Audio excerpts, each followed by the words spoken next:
दुनिया में मोबाइल और टेलीकॉम को एक सुविधा के रूप में देखा गया, अलग रहा है। हमने टेलीकॉम को सिर्फ कनेक्टिविटी का नहीं, बल्कि इक्विटी और अपॉर्चुनिटी का माध्यम बनाया।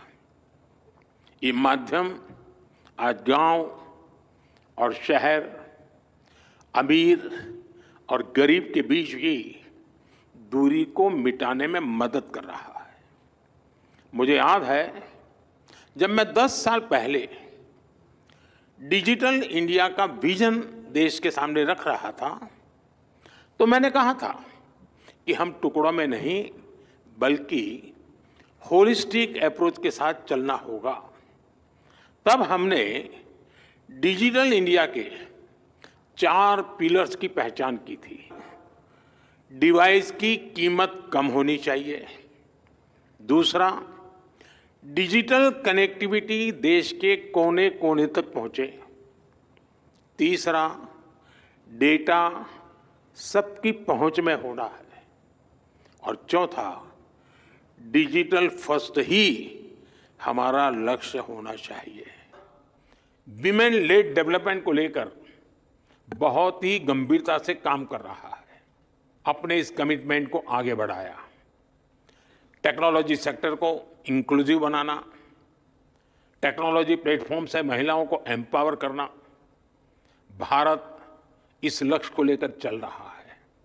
आपने देखा है कि हमारे स्पेस मिशंस में हमारी वीमेन साइंटिस्ट का कितना बड़ा रोल है। हमारे स्टार्टअप में विमेन को फाउंडर की संख्या लगातार बढ़ रही है।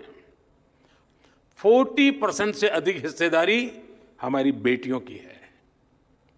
भारत आज लीडरशिप में महिलाओं के लिए ज्यादा से ज्यादा अवसर बना रही है। आपने सरकार के नमो ड्रोन दीदी कार्यक्रम के बारे में जरूर सुना होगा। ये खेती में ड्रोन क्रांति को बढ़ावा देने वाला कार्यक्रम है। इस अभियान को भारत के गांवों की महिलाएं लीड कर रही हैं। डिजिटल बैंकिंग, डिजिटल पेमेंट्स को घर घर पहुंचाने के लिए भी हमने बैंक सखी प्रोग्राम चलाया। यानी महिलाओं ने डिजिटल अवेयरनेस प्रोग्राम को भी लीड किया। हमारे प्राइमरी और चाइल्ड केयर में भी आशा और आंगनवाड़ी वर्कर्स का बहुत बड़ा रोल है। आज ये वर्कर्स टैब्स और ऐप्स के माध्यम से इस पूरे काम को ट्रैक करती महिलाएं ऐसी टेक्नोलॉजी पर काम कर रही हैं जो अकल्पनीय है। आने वाले समय में हम इसका दायरा और बढ़ाने वाले हैं। मैं उस भारत की कल्पना कर रहा हूं जहां हर बेटी एक टेक। इस विषय को मैं WTSA जैसे ग्लोबल प्लेटफॉर्म के सामने भी रखना चाहता हूं। ये विषय है टेक्नोलॉजी के ग्लोबल फ्रेमवर्क का, ग्लोबल गाइडलाइंस का। अब समय आ गया है कि ग्लोबल इंस्टीट्यूशंस को ग्लोबल गवर्नेंस के लिए इसके महत्व को स्वीकारना होगा। डूज एंड डोंट्स बनाने होंगे।